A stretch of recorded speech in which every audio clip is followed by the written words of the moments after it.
On the way home, would like to acknowledge the original stewards of whose lands this podcast is recorded on. In York Region, we recognize we're on the traditional territories of the Wendat, the Haudenosaunee, and the Anishinaabe peoples, and that this is the treaty lands of the Mississaugas of the Credit. In Vancouver, we acknowledge that we are on the unceded territories of the Coast Salish peoples, the Musqueam, Squamish, and Tsleil-Waututh, whose presence on these lands continue to this day.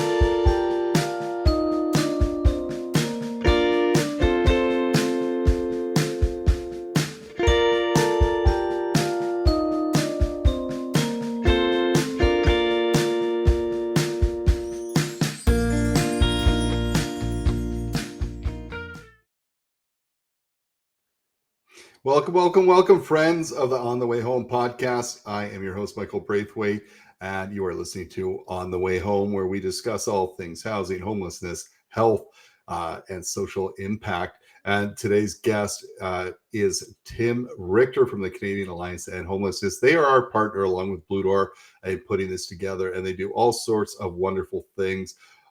Some of which we're going to tackle today. I'm excited for this. We're at a critical point, I think, in time, in not just in Canada, but around the world when it comes to the precarity of housing, the cost of housing. It's at a bit of a tipping point. We need big answers. We need big solutions. We need bold moves. And Tim is here today to discuss what are those bold moves that the Canadian Alliance to End Homelessness has put forward to the government. It's at a great time because right now there's budget consultations happening. The government's looking at what could we do better? What are Canadians needing? And so this is something that organizations like mine, like Blue Door, when they ask us to come forward and say, what recommendations are you making? Tim and the team have a tailor-made resolution here for you to put forward, push forward, even if you're not, at those tables, to bring to your local MPs and push hard, because we need that momentum going forward. So without further ado, Tim, welcome to the pod. Hey, Michael. Great to be here. So, Tim, we ask the same question every time we start this, and you've answered it a couple of times. So I'm going to see if you duplicate it or if it's changed since the last time. And that is, what does home mean to you? To me, home is love. Home is love and safety, and a place where I get to sort of enjoy the warmth and comfort of my family, and home is love. And this may seem new, but I'm actually out of the basement. I usually work in the basement. I was allowed out today for the show, I think. Well, like you said, I guess your home is showing you some love. You've been allowed out of your basement cave. Less beer than last time we talked to you. It's whole new Tim for a whole new purpose. And the only thing I would say about your answer is I actually have that on a T-shirt from a quote from Jesse Thistle. Home is love. So you might be hearing from the copyright lawyers. I totally stole it. I totally stole that from Jesse, but he's right. He's right. Yeah, very, very true. And I'm sure he's not the first to say that. That's awesome. Simplistic and true. Listen, Tim, I just want people to understand who you are and get a little bit of your background. Quite often, I'm sure people assume that you've been in this sector for years because you've made quite an impact over the last, about 15 years. It is now. So tell us a little bit about your journey into this sector. Well, I came into work to end homelessness in 2007. I left the private sector to join the Calgary Homeless Foundation and lead the development of the plan to end homelessness in Calgary, which was kind of revolutionary at the time, along with some of our colleagues in Alberta, like Homer Trust in Edmonton and others in the 7 cities. And haven't looked back. In 2012, we founded the Canadian Alliance to End Homelessness, recognizing that there was a real appetite around the country to do some of the work similar to what we were doing in Alberta. People, were faced with challenges of homelessness getting worse despite the best efforts of communities, and we began to see some success in Alberta, and people wanted to know what that was happening, how that happened, what you did, and the movement to end homelessness in Canada was born. And today, the Canadian Alliance is working with about 80 cities around the country in different ways, including York Region and the good folks at Blue Door. Yeah, so that's but I mean, so folks understand. I mean, quite often around Canada, uh, we're thinking, how do we all come together? How do we have one voice? How can we, uh, do some things consistently and share resources across the country?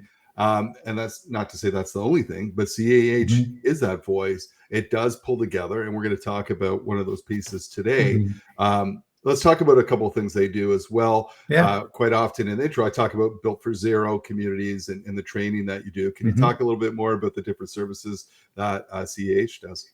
Yeah, for sure. Well, in order, we feel in order to end homelessness, you have to do 4 or 5 things really well, right? The first is, I think it's really important to recognize that homelessness in Canada, modern mass homelessness like we see it today, hasn't always existed. And it was really created by federal policy starting in the 80s, but really accelerating in the 1990s. And so if you want to end homelessness in Canada, we got to reverse the policies that created it. So that's a significant part of the work we do at the Alliance. But we also increasingly are working with provinces and provincial governments on helping to change those local systems, those provincial systems like healthcare and child welfare. Child welfare is like a super highway into homelessness in a lot of the country, and we hope to be doing more work provincially over the next several years to help shift some of those things.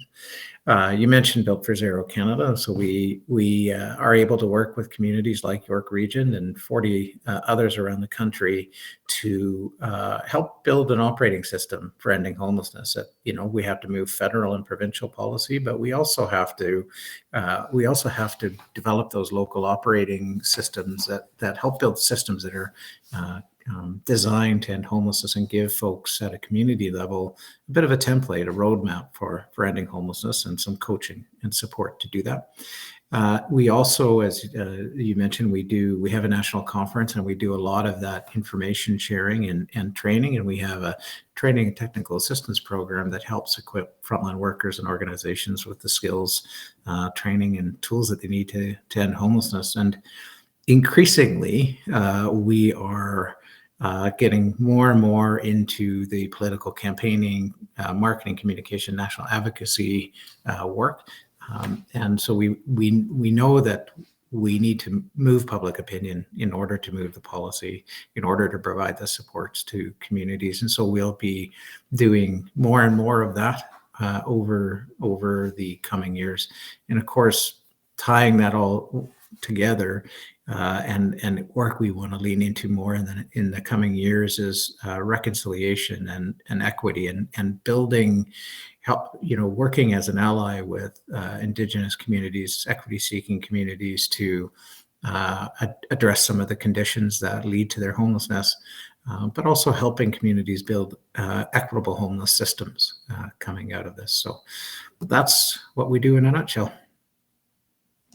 Not a small task at all. Lots of huge things happening there at the Canadian Alliance. And to be fair, too, I mean, I think it's been great that you yourself and CAH have established yourself as someone that the government can tap to say, tell us what you're hearing are the challenges, but also tell us what you think are some of the paths forward. Because, I mean, government doesn't have all the answers. And they look to us. What are the answers that can match up well with our mandate and our allotted budget? And that's a lot of the work that you've done and your team's done. Is that right? Yeah, I think so. And I think often governments don't even realize the problems.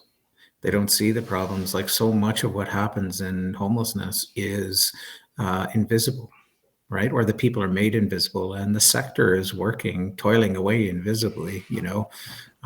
I was thinking about this morning as we heard about this healthcare deal with the provinces, and doctors were talking about how the healthcare system is overwhelmed, and understandably following the pandemic. But in the very same way, the homeless system is completely overwhelmed. We hear about significant challenges for frontline workers and burnout and turnover and, moral injury and many problems. So, the sector itself is overwhelmed, and now we're all facing this wave of new homelessness. And when I talk to the federal government and I say, homelessness in Canada, modern mass homelessness in Canada, is bigger than any of the largest, many, if not all of the largest natural disasters in Canadian history, in terms of the loss of housing, the number of people it impacts, and the cost, billions a year.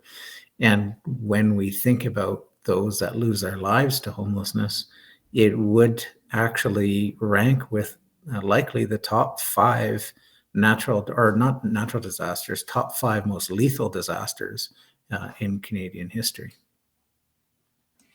Wow. They're And that, shocked to hear that. well, I mean, I think sometimes people will say, I understand there's a challenge, or there's an issue here. How big is it? And when you put it into perspective, you give some perspective like that. Wow. And I like to think, and we often say on this show, this is why we do this podcast, partially is that many people aren't aware. They're not educated. They're not aware. They want to help. They don't know how. And we give them some paths forward by talking to some brilliant individuals like yourself. So I want to talk, you touched on it, the landscape right now are in homelessness. And I'll tell you what I'm seeing at Blue Door and across the northern GTA where we operate, and just meeting with my team of housing workers just recently. They, where Blue Door used to house between 400 and 500 people a year, our numbers have dropped below 200, even though we've doubled down on efforts. We're doing social purpose real estate. We're looking at community land trusts where, the paths forward are different and new.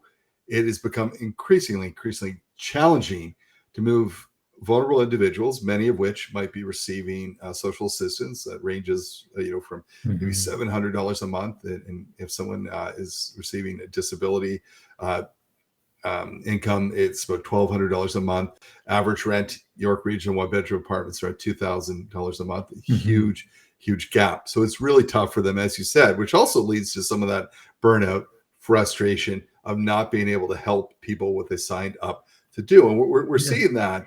And we have these small victories. And I said to my board chair the other day, hey, we were able to buy another home through Reaching Home dollars, and we're going to be able to permanently have that housing for senior men. And she said, Mike, that's awesome.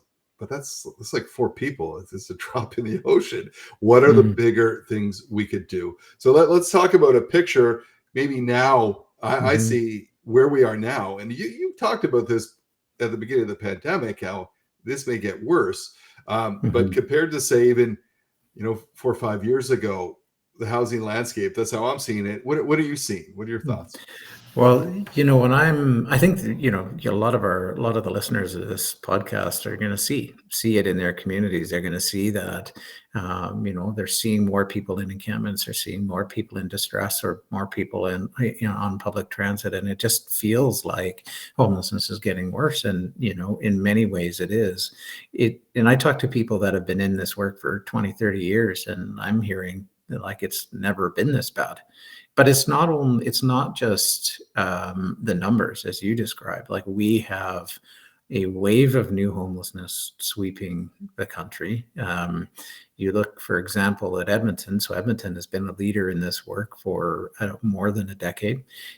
They hadn't cut homelessness in half, all homelessness nearly in half over the course of that decade, and have seen that progress almost completely, if not completely, erased in the last couple of years. We had the pandemic projecting more people into homelessness, putting intense strain on the homeless system and the people that are working in it, forcing many people out of shelter systems and into rough sleeping, living outside. So you see more encampments. At the same time, we have, as our housing crisis is getting worse, and as you say, it's harder to get people out as more people are coming in. And, the condition of the people that are outside or that are experiencing homelessness is getting so much worse, as a very lethal toxic drug supply continues to poison and kill people experiencing homelessness. So we're kind of facing multiple compounding crises at the moment.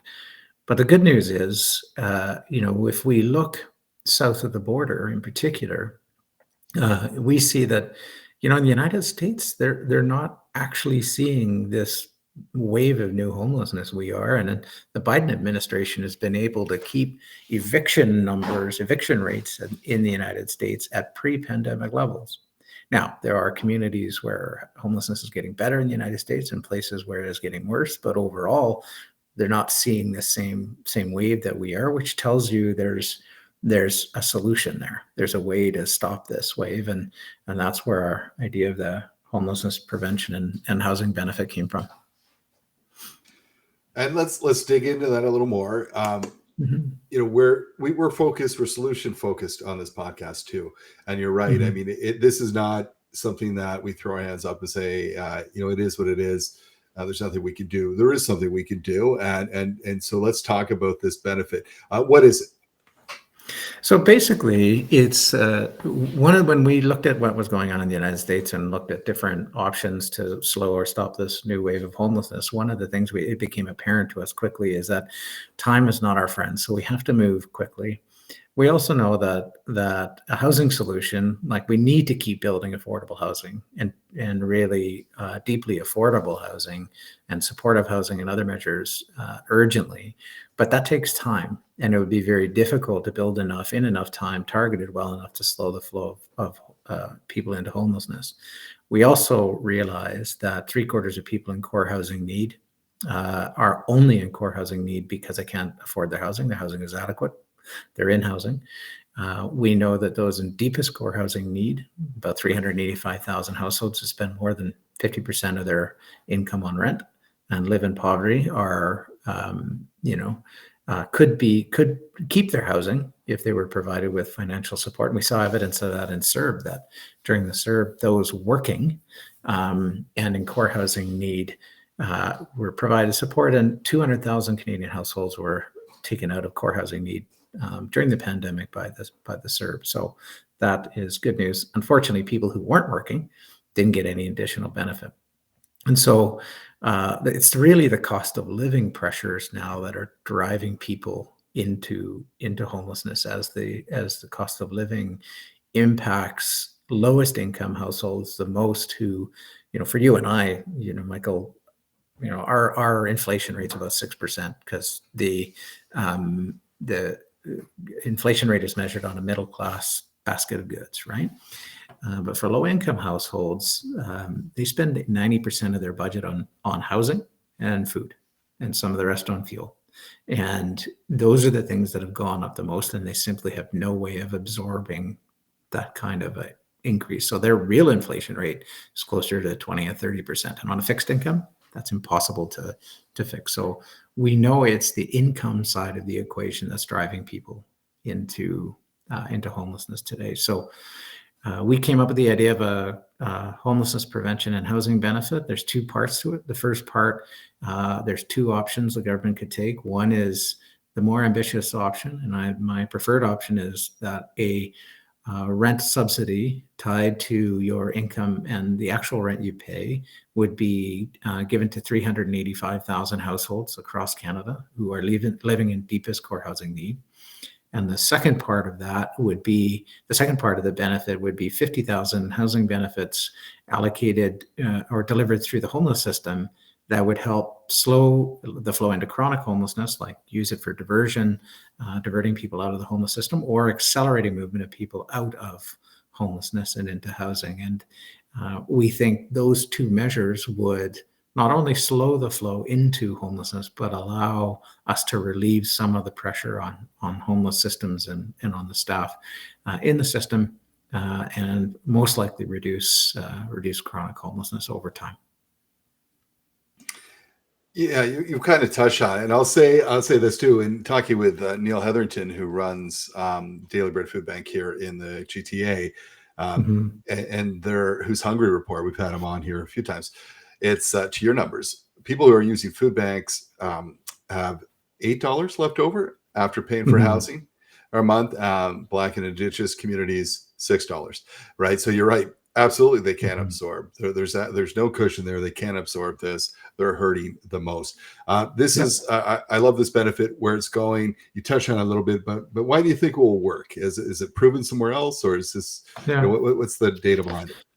Well, I think I think we touched on it a little bit. We know it's going to work because it's worked in other places and it's worked in Canada. Like I said earlier, the Biden administration in the United States put in place emergency rental supports through the pandemic, and that's kept eviction rates in the U.S. at pre-pandemic levels, and income, or as they say in the housing policy world, a demand side response.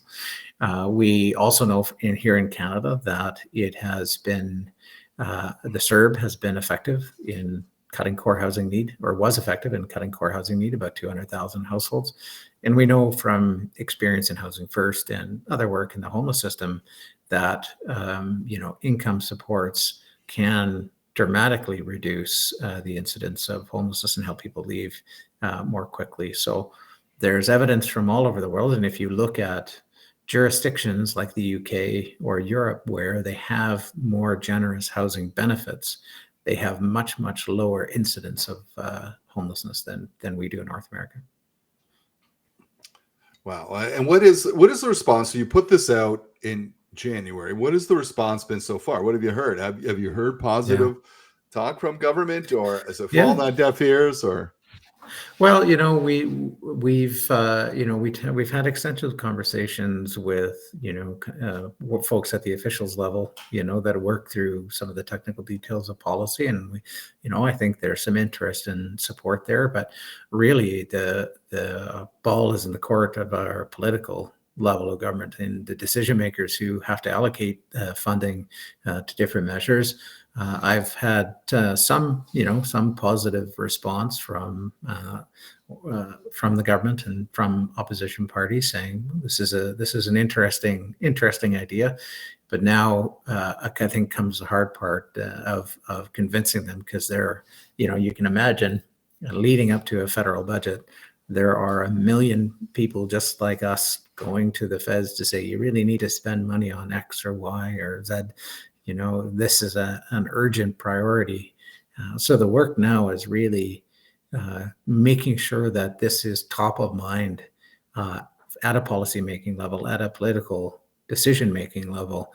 And that's where we're hoping to mobilize the movement to end homelessness and the people who care about them.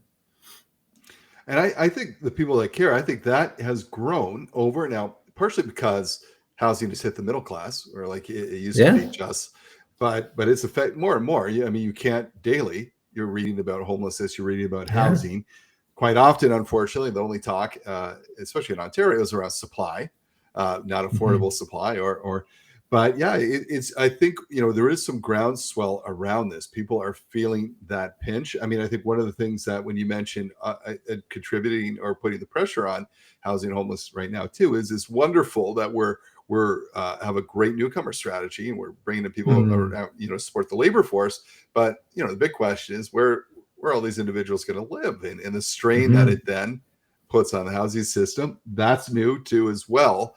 So when you talk, I mean, one of the questions I'm sure you get from government as soon as you put something like this forward is, how much is this thing going to cost?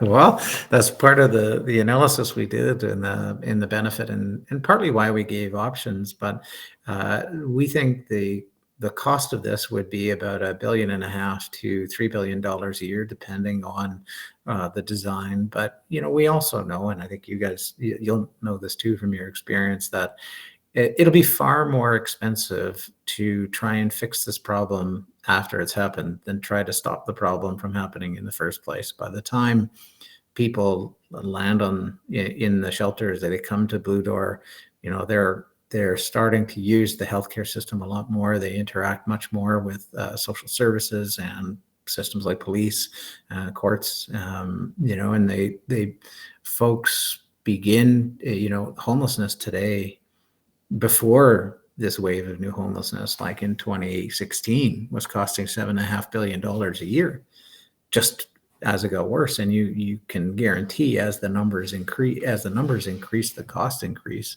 And we hear of this healthcare deal with the provinces and how important it is. And it absolutely is. But one of the drivers of healthcare costs is housing precarity, homelessness, and poverty, driving people into the system and coming back because they'll never get better living outside. I saw, the Toronto Medical Officer of Health yesterday was saying, homelessness erases 30 years from a person's life expectancy. And we see, Unity Health in Toronto was just saying, we're starting to see the impact of the cost of living crisis and lack of other supports in the healthcare system as people are coming in injured and sick, and even coming into the healthcare system just to stay warm. So it is going to be far more expensive in monetary terms, but then you just think about the potential loss of life and injury. And I don't think, there's any amount of money that would be too much if we can prevent this catastrophic loss of life and injury.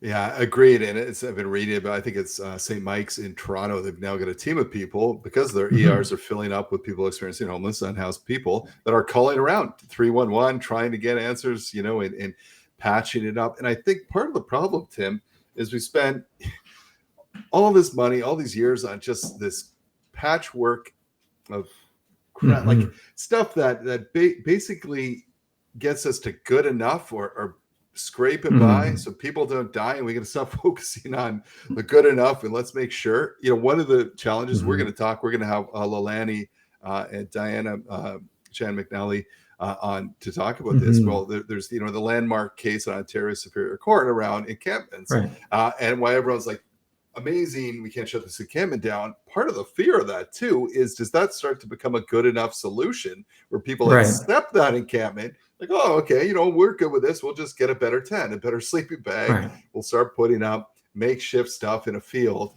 and think that that's part of the solution. Even, I think you mentioned, just recently the government did this $500 top up or benefit that when you break it down monthly, it's about $43 or something. That what I'm trying to say in a long-winded way is we got to stop with this patchwork quilt work that's not making impact and do something bold like CAEH is suggesting. And would you agree?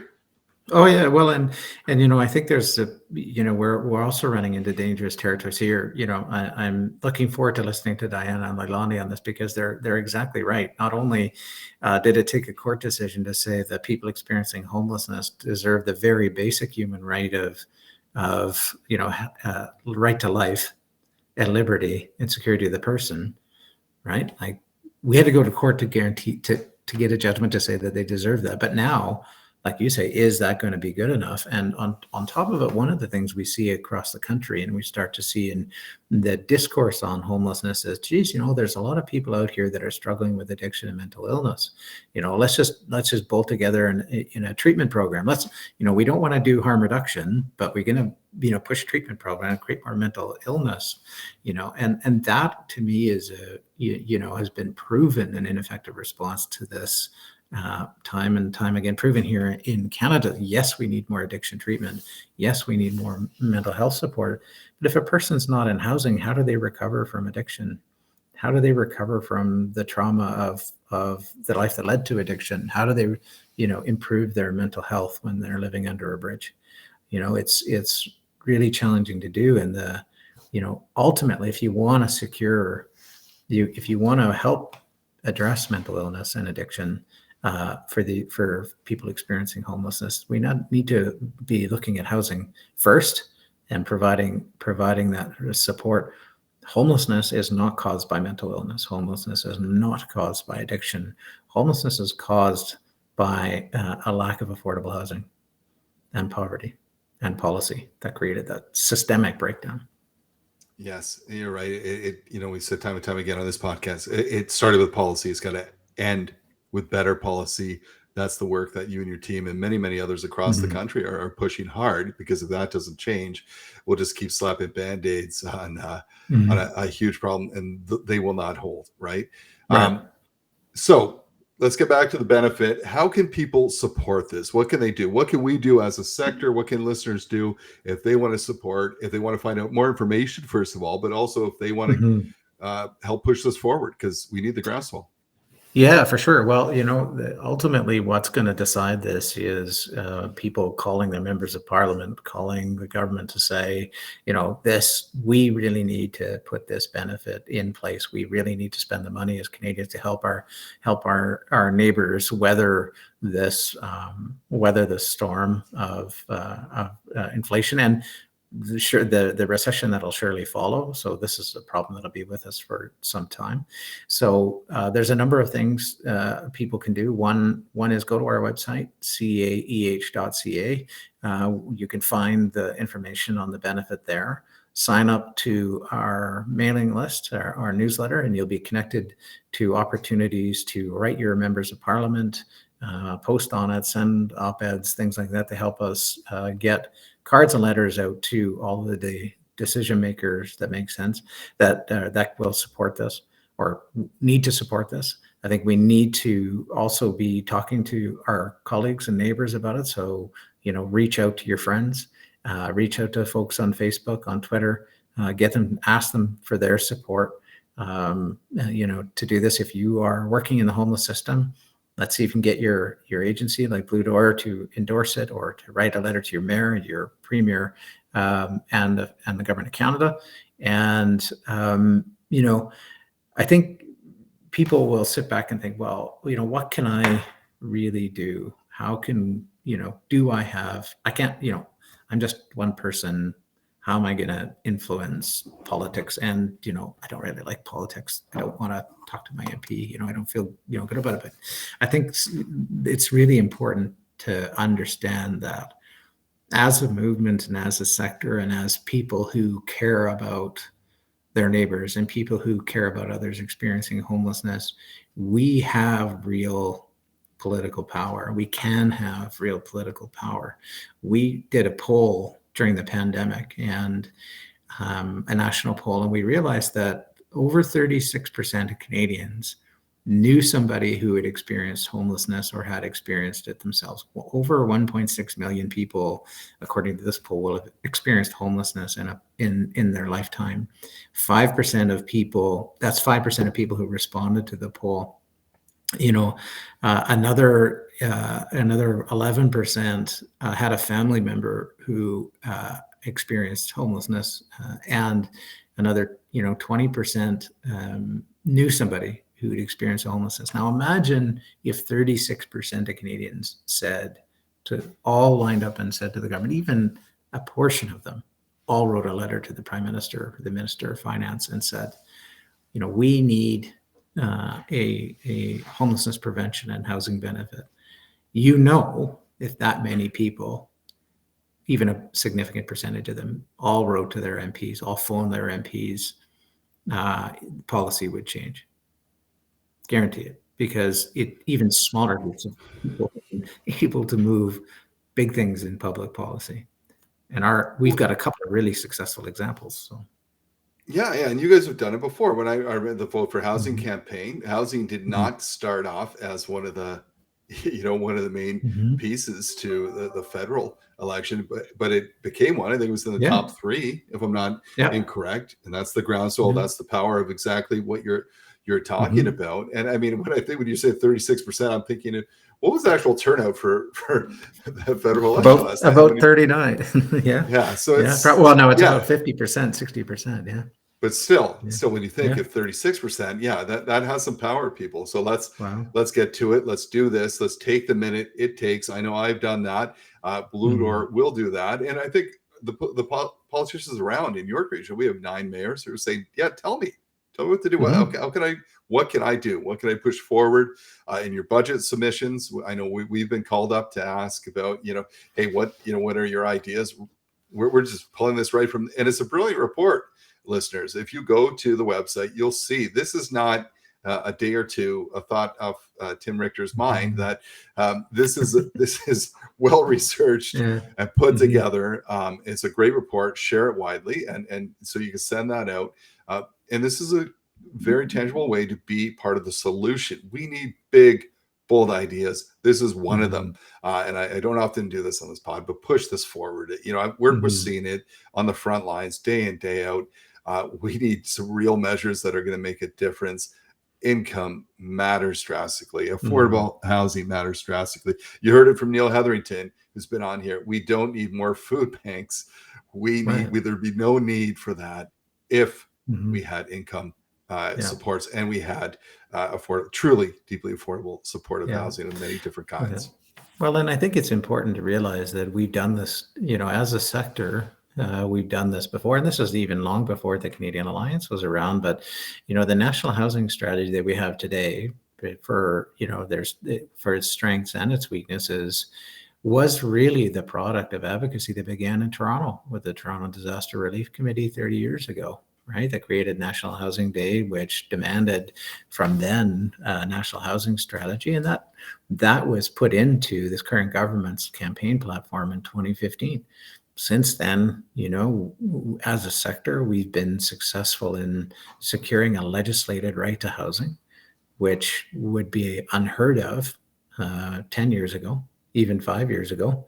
In 2019, as a sector, we've moved billions of dollars in federal investment toward housing, and 500 million just during the pandemic to support frontline organizations. So it is possible for us to move policy in a way that could achieve this kind of benefit, because we've done it before.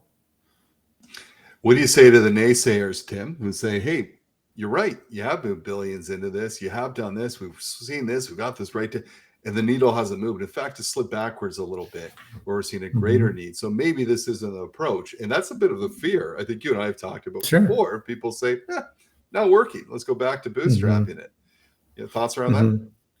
Well, we know the things that work because we've got them working, right? Yes, I can totally appreciate that people are looking around on the transit system or in their neighborhoods and seeing more people experiencing homelessness. So they're thinking, oh God, maybe the current approach isn't working.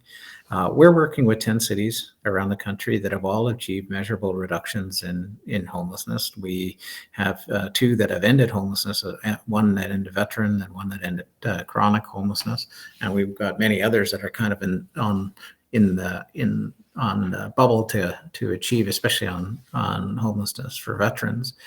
The challenge we have in some ways is the national housing strategy is a great idea, but it takes some learning and adaptation to make it work, to make it effective for the purpose of reducing homelessness. And I think we have to remember that we're trying to fix a crisis that is 40 years in the making. So solutions aren't going to happen overnight. So part of this is patience, and part of it is focus, and another part of this is continuous improvement. We know what works based on international evidence and success we've had in Canada. We need to keep moving there. But we also need our supporters and our allies and the people that care to keep the pressure on, and keep hope in a solution. We right now we're in a situation that looks really bleak, and my friend Roseanne Haggerty sent out a note to the communities folks, the 100 U.S. cities that are involved in community solutions built for zero in the States, and she said, now is the time we fight despair with action.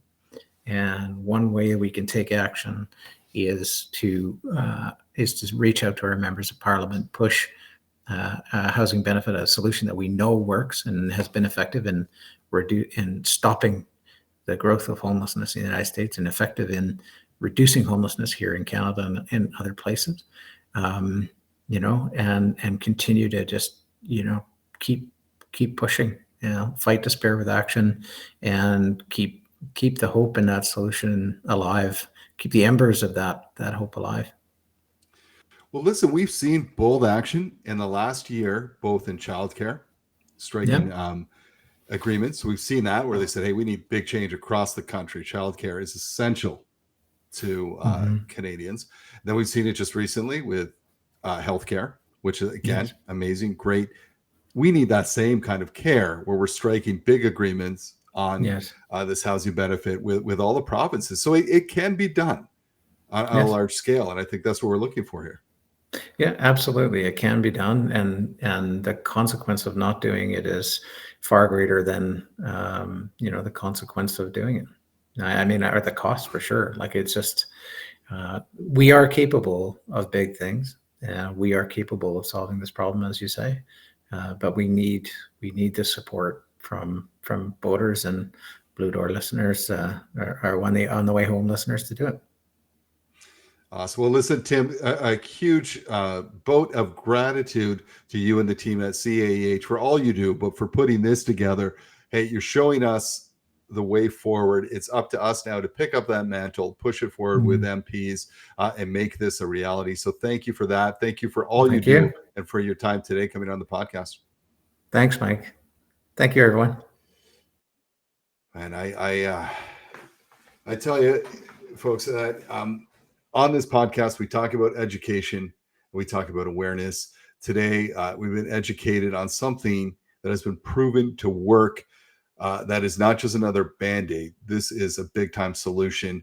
We can make this work, but only if we create that groundswell, and we need to do that. So please go to the CAEH.ca website, check out this report, share it widely. If you actually sign up for the newsletter, you'll get these different emails on how to do that. They make it so easy where it's a click on the button and it sends it right to your MPs in your local area when you put in your postal code to say you support this. I mean, it couldn't be easier to be part of the solution, but it's up to you to take the 2 minutes to do that. This is the kind of movement we need to make real change happen. One of my favorite episodes so far of On the Way Home. Love it. We love the solutions and the challenges that come forward on this podcast.